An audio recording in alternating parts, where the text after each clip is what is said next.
৯০ অধ্যায় লাল চিমনি। বিকেলের আলো তখন হেলে পড়েছে। ক্লাইন মোরেত্তি বাড়ি ফিরে সোজা নিজের ঘরে ঢুকল। জানালার পর্দা টেনে দিল সে। ঘরটা অন্ধকারে ডুবে গেল। বাইরের হইচই, রাস্তার শব্দ, সবকিছু যেন দূরে সরে গেল। সে কলম আর কাগজ বের করল। তারপর অনেকক্ষণ ধরে ভাবল, চুপ করে মাথা নিচু করে। অবশেষে একটা লাইন লিখল। এলিয়টকে অপহরণের পেছনে বিয়ন্ডার উপাদানের হাত ছিল। একজন সিয়ার হিসেবে ক্লাইন আগেও এই ঘটনাগুলো নিয়ে ডিভিনেশন করেছিল, কিন্তু তখন ফলাফল ছিল সাধারণ, কোনো অস্বাভাবিকতার চিহ্ন নেই। এবার আজিকের কথায় সে নতুন করে ভাবতে বসেছে। সেই স্যুট পরা ভাঁড়ের ঘটনা থেকেও সে শিক্ষা নিয়েছে। তাই এবার সে অনেক মনোযোগ দিয়ে ডিভিনেশনের বাক্যটা তৈরি করল, যেন কোনো অস্পষ্টতা না থাকে, কোনো বিভ্রান্তির সুযোগ না থাকে। হ্যাঁ, ৩টা কাকতালীয় ঘটনাকে আলাদা আলাদা করে দেখা উচিত, ক্লাইন মাথা নাড়তে নাড়তে বলল নিজের মনে। সে ধীরে ধীরে হাতের কবজি থেকে টোপাজ পাথরটা খুলল। বাঁ হাতে স্পিরিট পেন্ডুলাম ধরে সে কাগজের লেখার উপর ঝুলিয়ে দিল সেটা। তারপর মনকে শান্ত করল, কোজিটেশনের অবস্থায় প্রবেশ করল। চোখ বুজে বারবার আওড়াতে লাগল। এলিয়টকে অপহরণের পেছনে বিয়ন্ডার উপাদানের হাত ছিল। ১বার, ২বার, ৩বার। একসময় চোখ খুলল সে, পেন্ডুলামের দিকে তাকাল। টোপাজ পাথরটা ঘড়ির কাঁটার বিপরীতে ঘুরছে, আস্তে আস্তে। এবারও না ক্লাইন ঠোঁট কামড়ে বিড়বিড় করল। সে আরও কয়েকটা ডিভিনেশন বাক্য তৈরি করল, কিন্তু ফলাফল একই। এলিয়টের অপহরণে কিছুই অস্বাভাবিক নেই। তারপর আলাদাভাবে রে বিবারের টিঙ্গানে থাকার ঘটনা আর সেলেনার ম্যাজিক মিরর ডিভিনেশন ঘটনা, এই দুটো নিয়েও ডিভিনেশন করল। দুটোর উত্তরই স্বাভাবিক। ক্লাইন হাসল, একটু তিক্ত হাসি। আমি কি সত্যিকারের একজন সিয়ার হয়ে সেই ভণ্ড মিস্টার আজিকের কথায় ভয় পেয়ে গেছিলাম? ক্যাপ্টেন আর অন্যরাও তো কিছু অস্বাভাবিক টের পাননি। মাথা নাড়ল সে, তবু মন থেকে সন্দেহ সরাতে পারল না। শেষ একটা নিশ্চিতকরণের জন্য ড্রিম ডিভিনেশন করার সিদ্ধান্ত নিল। পদ্ধতি বদলে যাচ্ছে বলে ডিভিনেশন বাক্যটাও একটু পাল্টাল। এলিয়টের অপহরণের আসল কারণ। ফাউন্টেন পেন দিয়ে লিখতে লিখতে থেমে গেল সে। ১বার, ২বার পড়ল। তারপর কাগজের টুকরোটা ছিঁড়ে নিয়ে বিছানার দিকে হাঁটল। শরীরটা এলিয়ে দিল বিছানায়। কোগিটেশনের সাহায্যে দ্রুত ঘুমিয়ে পড়ল, হাতে ধরা ডিভিনেশন বাক্যটা বুকের কাছে। স্বপ্নের জগতে সে পা রাখল, এলোমেলো ভাঙাচোরা এক পৃথিবীতে। ধীরে ধীরে সব স্পষ্ট হল। সে দেখতে পেল কয়েকজন অপহরণকারীকে। দেখল তারা জুয়ার টেবিলে শেষ সম্বলটুকু হারিয়ে দিচ্ছে। তারপর দেখল কিভাবে তারা আন্ডারগ্রাউন্ড সূত্র থেকে বন্দুক জোগাড় করল, কিভাবে এলাকা রেকি করল। রে বিবারের অ্যাপার্টমেন্টের ঠিক উল্টো দিকের ফ্ল্যাটটা ভাড়া নিল আস্তানা হিসেবে। কিন্তু এগুলো কোনো একটানা দৃশ্য ছিল না, ঝলকানো ছবির মতো আসছিল আর যাচ্ছিল। ক্লাইন সূক্ষ্মভাবে দেখল, কিন্তু কোথাও কোনো অস্বাভাবিকতা পেল না। আর সবকিছু অপহরণকারীদের দেওয়া বিবৃতির সাথেও মিলে যাচ্ছে। স্বপ্ন থেকে বেরিয়ে এসে বাকি দুটো ঘটনাও আলাদাভাবে দেখল সে। ফলাফল একই, সবকিছু যুক্তিসম্মত।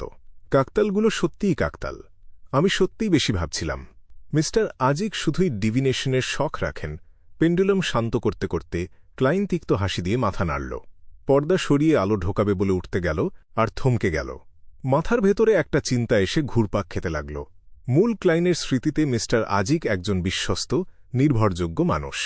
সে কখনো ভিত্তিহীন কথা বলেনি। ম্যান্টরের সাথে তার তর্ক হতো বটে, কিন্তু সেটা সবসময় একাডেমিক বিষয় নিয়ে, আর দুজনেরই নিজস্ব যুক্তি থাকত। এমন একজন মানুষ যদি সত্যিই শুধু ডিভিনেশনের শখের মানুষ হতো, তাহলে আমার সাথে ওভাবে কথা বলতো না। আর মূল ক্লাইনের স্মৃতিতে আজিকের ডিভিনেশন পছন্দের কোনো চিহ্নই নেই। অবশ্য সেই স্মৃতি হয়তো হারিয়ে গেছে। ক্লাইনের ভ্রু কুঁচকে গেল। চিন্তাটা কিছুতেই দূর করতে পারল না। তাকে একটা উপায় খুঁজতে হবে।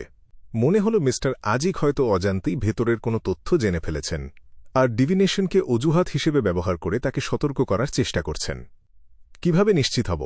অন্ধকার ঘরে পায়চারি করতে করতে ক্লাইন মনে মনে খুঁজতে লাগল তার জানা ডিভিনেশন পদ্ধতিগুলো। ১ পা, ২ পা, ৩ পা। হঠাৎ দাঁড়িয়ে গেল সে। একটা চিন্তা মাথায় এলো। ধরে নি এই কাকতালগুলো সন্দেহজনক। আমি ডিভিনেশনে ফলাফল পাচ্ছি না, হয়তো কারণ আমার সিকোয়েন্স যথেষ্ট উঁচু না, অথবা বাইরে থেকে কেউ প্রভাবিত করছে। কিন্তু আমি তো আমার পরিবেশ বদলাতে পারি। আরও রহস্যময়, আরও দুর্বোধ্য কোনো জায়গায় ডিভিনেশন করতে পারি। ক্লাইনের ভেতরে একটা উত্তেজনা জেগে উঠল। সে ড্রয়ার খুলে একটা রূপার ছুরি বের করল। মনোযোগ একত্রিত করল। ছুরির ডগা থেকে তার স্পিরিচুয়ালিটি বাইরে বেরিয়ে এলো, চারপাশের সাথে মিশে গেল। ১ পা, ২ পা করে হাঁটতে হাঁটতে স্পিরিচুয়ালিটির একটা পর্দা পুরো ঘরটাকে ঢেকে ফেলল। ক্লাইন ঠিক করল, সে এবার গ্রে ফগের উপরে গিয়ে ডিভিনেশন করবে, সেই রহস্যময় জগতে। অসীম গ্রে ফগের উপরে সেই প্রাচীন জাঁকজমকপূর্ণ দেবতার হলঘরে ক্লাইন ব্রঞ্জের টেবিলের সম্মানের আসনে বসল। সামনে এক টুকরো ছাগলের চামড়া সে নিজেই সেখানে তৈরি করল, কলম তুলে নিল। আগের মতোই ডিভিনেশন বাক্যটা লিখল। ইলিয়টকে অপহরণের পেছনে বিয়ন্ডার উপাদানের হাত ছিল। স্পিরিট পেন্ডুলাম ধরে নিচু করে ধরল, মনকে শান্ত করল। চোখ আধবোজা করে 7 বার বাক্যটা আওড়াল, তার স্পিরিচুয়ালিটি দিয়ে সেই উপরের আধ্যাত্মিক জগৎকে স্পর্শ করার চেষ্টা করল। রূপার শিকলে একটা টান অনুভব করল, চোখ খুলল, আর সাথে সাথে স্থির হয়ে গেল সে। পেন্ডুলাম ঘড়ির কাঁটার দিকে ঘুরছে। এর মানে এলিয়টের অপহরণের পেছনে সত্যিই বিয়ন্ডার উপাদান আছে। বাইরের দুনিয়ায় যা দেখেছিল তার সাথে এটা সম্পূর্ণ উল্টো ফলাফল। কোনো ইন্টারফিরেন্সের চিহ্ন নেই এই রকম ক্ষমতা, এই রকম কৌশল। ভয়ানক এই মানুষটার উদ্দেশ্য কি? আমার ভাগ্য কি অ্যান্টিগোনাস পরিবারের ডায়েরির সাথে জড়িয়ে গেছে? ক্লাইনের বুকের ভেতরে একটা প্রচণ্ড ধাক্কা লাগল। শান্তি হারিয়ে গেল তার। পেন্ডুলামের গতি এলোমেলো হয়ে গেল। সে টোপাজ নামিয়ে রাখল, 2 ভ্রুর মাঝে আঙুল দিয়ে চাপল। তার মুখের ভাব অস্বাভাবিক গুরুগম্ভীর হয়ে গেল। কয়েক সেকেন্ড ভাবল, বাকি দুটো ঘটনার ডিভিনেশন করল না, বরং নতুন একটা বাক্য লিখল, এলিয়টের অপহরণের আসল কারণ। কাগজটা হাতে নিয়ে 7 বার আওড়াল, তারপর ফগের উপরেই হেলান দিয়ে ঘুমিয়ে পড়ল। দ্রুতই স্বপ্ন এল, একটা বিশাল ঝাপসা ধূসর সাদা কুয়াশা দিগন্ত জুড়ে। কুয়াশা ধীরে ধীরে সরতে লাগল। নিচে উঠে এলো রঙিন ঘাসের মাঠ, ফুলে ভরা। কিন্তু ফুল আর সবুজ মাঠের পেছনে মহাকাশটা যেন ভাঁজ হয়ে যাচ্ছে, নিজের ভেতরে ঢুকে পড়ছে, যেন একটা জীবন্ত দানব নিঃশব্দে নড়াচড়া করছে। ক্লাইন সামনে তাকানোর চেষ্টা করল সর্বশক্তি দিয়ে। ঝাপসা দৃষ্টির ভেতরে একটা ছবি ফুটে উঠল, গাঢ় লাল রঙের একটা চিমনি। তারপর দৃশ্যটা ভেঙে খান খান হয়ে গেল। স্বপ্ন শেষ। ক্লাইন সেই জাঁকালো দেবতার হলঘরে হঠাৎ সোজা হয়ে বসল। বুকের ভেতর ধুকধুক করছে, কোনো কারণ ছাড়াই। ফু দুটো গভীর শ্বাস নিল সে। এলোমেলো অনুভূতিগুলোকে শান্ত করার চেষ্টা করল। মনে হচ্ছিল একটা ভয়ানক কিছুর ওপর আমার চোখ পড়ে গেছিল। কিছুক্ষণ পরে টেবিলের পাশে আঙুল দিয়ে টোকা দিতে লাগল সে। মনটা গভীর ভাবনায় ডুবে গেল। লাল চিমনি বাগান, ঘাসের মাঠ, এগুলো কিভাবে সেই পেছনের মানুষটার সাথে সম্পর্কিত?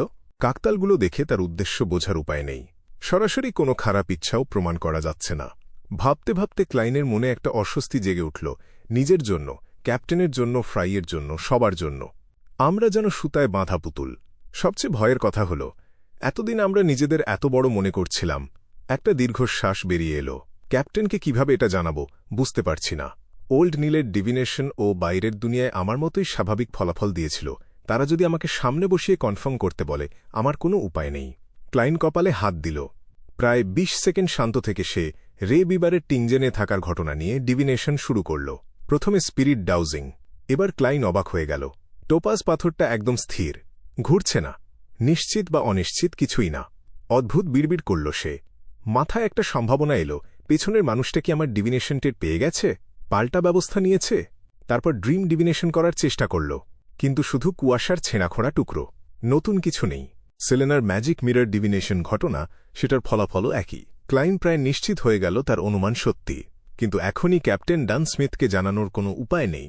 তবু এই মুহূর্তে ক্লাইনের মনে এক নতুন তাগিদ জন্ম নিল, নিজেকে আরও শক্তিশালী করার তাগিদ। পরে ডিভিনেশন ক্লাবে যেতেই হবে, দ্রুত অ্যাক্টিং সফল করতে হবে, সিরের পোষণ হজম করতে হবে, আর নিশ্চিত হতে হবে ক্লাউন পোষণ সত্যি সিরের পরবর্তী সিকোয়েন্স কিনা। সেই সাথে এ সম্পর্কে সূত্র জোগাড় করতে হবে। মিস্টার আজিকের সাথে আরও কথা বলতে হবে, দেখতে হবে তিনি কি জানেন। ক্লাইন ডান হাতের তালু কপালে রেখে দ্রুত মাথায় পরিকল্পনা সাজিয়ে নিল। কিছুক্ষণ পর সামনে আবার একটা ছাগলের চামড়ার টুকরো তৈরি হল। কলম তুলল সে, লিখল, সিকোয়েন্স 9 এর সিয়ারের পরবর্তী সিকোয়েন্স 8 হল ক্লাউন। আগের অভিজ্ঞতা থেকে ক্লাইন এখন পুরোপুরি নিশ্চিত, গ্রে ফগের উপরে তার ডিভিনেশন ক্ষমতা অনেক বেশি শক্তিশালী হয়ে যায়। প্রতিবার এখানে এলে কাজ সফল হয়। এটা কি সৌভাগ্যের ফল? সে বিড়বিড় করল আর স্পিরিট পেন্ডুলাম তুলে নিল। কিছুক্ষণ পরে সুস্পষ্ট উত্তর পেল সে। সিকোয়েন্স 9 এর সিরের পরবর্তী সিকোয়েন্স 8 ক্লাউন। ক্লাইন আবার কাগজে লিখল, সিরের সিকোয়েন্স 8, 7, 6, 5 এদের প্রতিটি অন্তত একটি করে সম্পূর্ণ নতুন সম্পর্কহীন ক্ষমতা দেবে। শ্বাস ছাড়ল, স্পিরিট ডাউজিং শুরু করল। কিন্তু টোপাজ একদম স্থির, কোনো ঘূর্ণন নেই। যথেষ্ট তথ্য নেই বলে ডিভিনেশন সম্পূর্ণ হচ্ছে না? নিজেকে জিজ্ঞেস করল সে।